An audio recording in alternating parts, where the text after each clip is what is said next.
Chloé Gérard-de-Moitié. Oui, merci.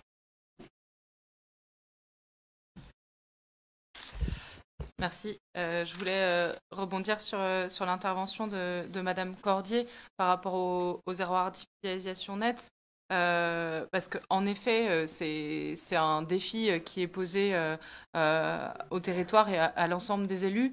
Mais je pense qu'on a toutes les capacités pour relever ce défi. Pour rappel, c'est un engagement fort du département du précédent mandat. On est effectivement dans un contexte où on se rend compte que on va devoir entrer dans la mise en œuvre et que ce sera pas facile. Certains veulent clairement abaisser cet objectif. On le voit notamment à travers la mobilisation qui a été faite en lien avec la consultation lancée par le Sénat, mais aussi récemment la délibération qui a été adoptée par la région pour abaisser de 50 à 34% l'objectif fixé dans la loi climat et résilience. Et donc au département, on n'est pas dans une logique de refus de l'obstacle. On a pleinement conscience, mais je pense que c'est une conscience qui est partagée, que dans un contexte où l'artificialisation a été multipliée par 3 en 70 ans, où on n'a plus que jamais besoin de nos terres agricoles en lien avec les enjeux de sécurité alimentaire, notre plan alimentaire, mais aussi de nos terres naturelles dans un contexte d'effondrement de la biodiversité.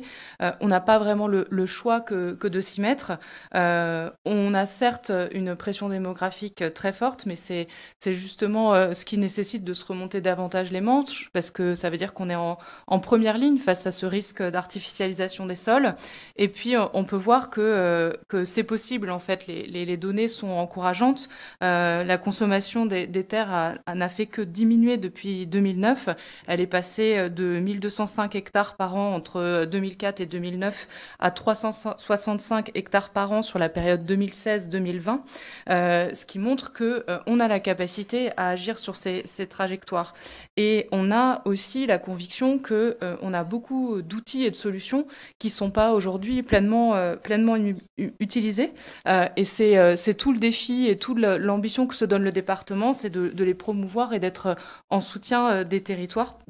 Parce que on va faire des aménagements qui favorisent le renouvellement urbain. Il y a le sujet de la densification qui ne constitue pas forcément à faire des grands ensembles. Jean la montre, on a parlé. Les enjeux de renaturation, changer l'image de l'habitat dense. On a la capacité à se saisir de stratégies foncières. On a l'EPF sur le territoire qui travaille avec les communes, faire des diagnostics capacitaires sur les questions de logement. On est mobilisé au département sur la question des payants pour protéger les terres, le AMI Cœur de Bourg dont Jean a parlé. On a des nouveaux modèles d'aménagement qui sont travaillés avec les aménageurs et le CAUE travaille à la promotion de ces modèles. Et puis évidemment les enjeux de solidarité territoriale pour travailler ensemble à cette répartition de l'effort. On va se remonter les manches, notamment dans le cadre de l'AMI ZAN, dont le département a été lauréat et qui va nous permettre de travailler encore plus concrètement ces enjeux. Et donc, on est pleinement mobilisé pour tenir l'objectif et de notre côté, on y croit. Voilà. Merci.